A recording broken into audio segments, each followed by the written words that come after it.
Okay, today I'd like to show you the replacement of the front automatic transmission mount on a 99 through 2002 9.3, also the 2003 9.3 convertible.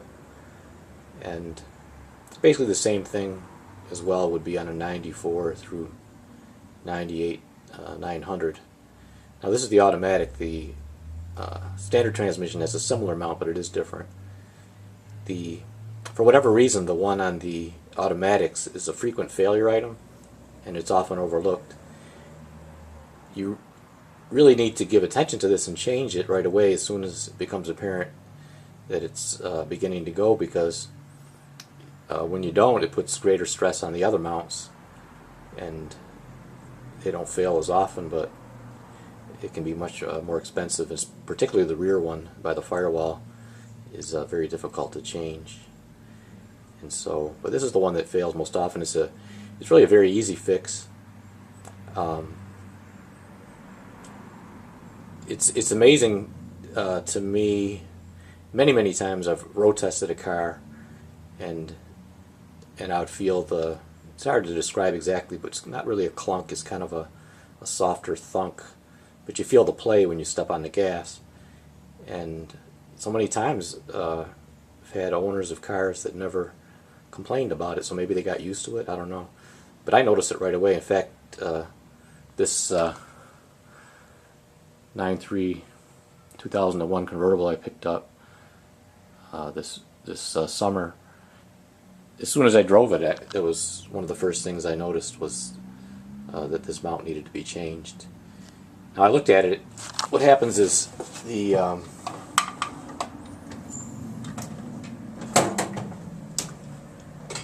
mount separates.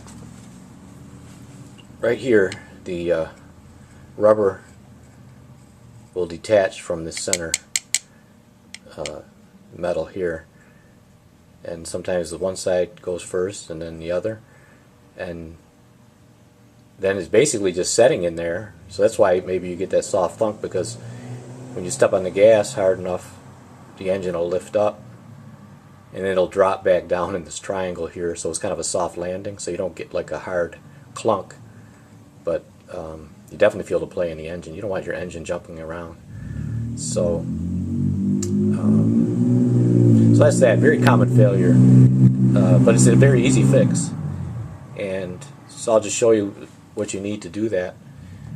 Basically, I set up my impact gun with a 3-inch extension and a 15mm socket, and that'll be to take these two bolts out of here. And then the other two are harder to get at.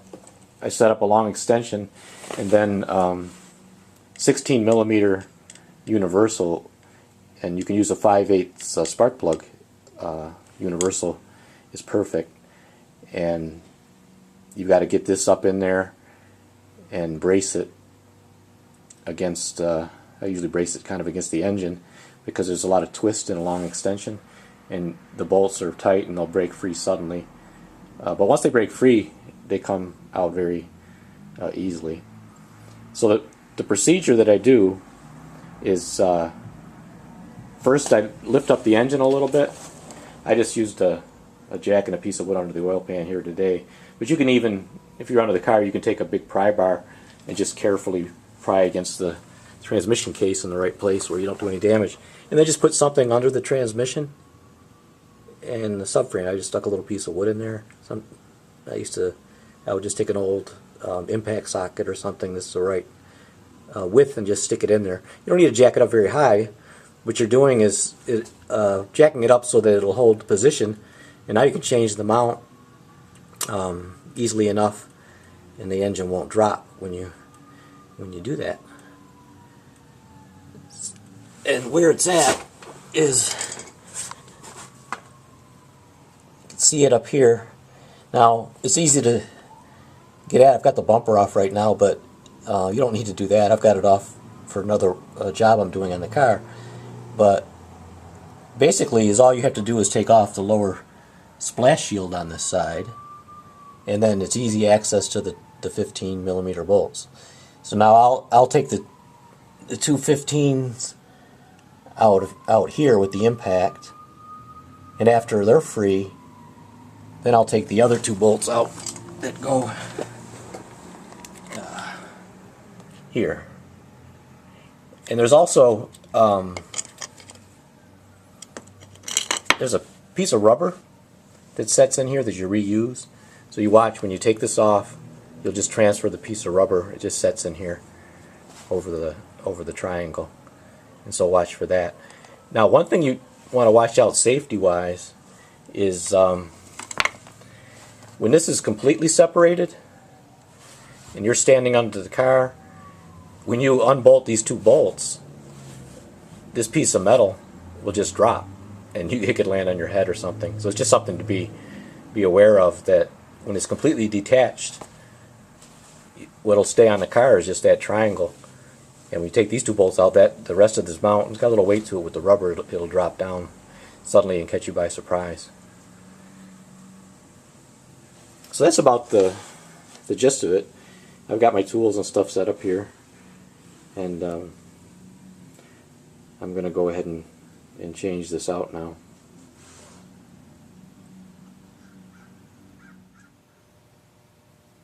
Okay, I took it out. It only took a few minutes there, and sure enough, like I said, completely separated. That just dropped right off. You know, you wonder, I don't know actually how the rubber is attached originally. You almost wonder if there was a way to attach that, but anyways. So here's the new mount. Here's this rubber spacer. I don't know what that is actually. It's some kind of dampener maybe, but it just rides in here. It just sets in here on the mount. But they come out very nice. Once you break them free, since there's no weight on the mount, you can just reach up there with your arm and thread them out by hand. And same thing, reverse the install. First thing you do, set the mount up in place, and then you're going to be putting these two in by hand here.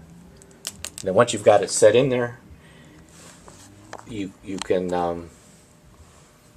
run your 15s back up with impact, and remember to take out your spacer under the transmission there that's holding your tranny up, and that's it. You're done. So it's really no big deal. Very common failure item, something to look for. Way to check it too. Really, I just know how it feels. I know right away what it is, but you can take a long pry bar and pry it against the between the subframe and the transmission case. Again, being careful to do it in the right place where it's strong. You're not going to crack anything. But basically, you just pry. It doesn't take that much, and while you're looking at the mount, and you'll be able to see the separation there, and that will confirm it. I really don't like the idea. Sometimes people will get in the car and have somebody watch it while a person puts it in drive and reverse and accelerates it and stuff, but it's kind of an unsafe thing. There's no need for it. It's very easy to diagnose these, and common problem and an easy fix. Really, anybody can do it. It only takes a few minutes.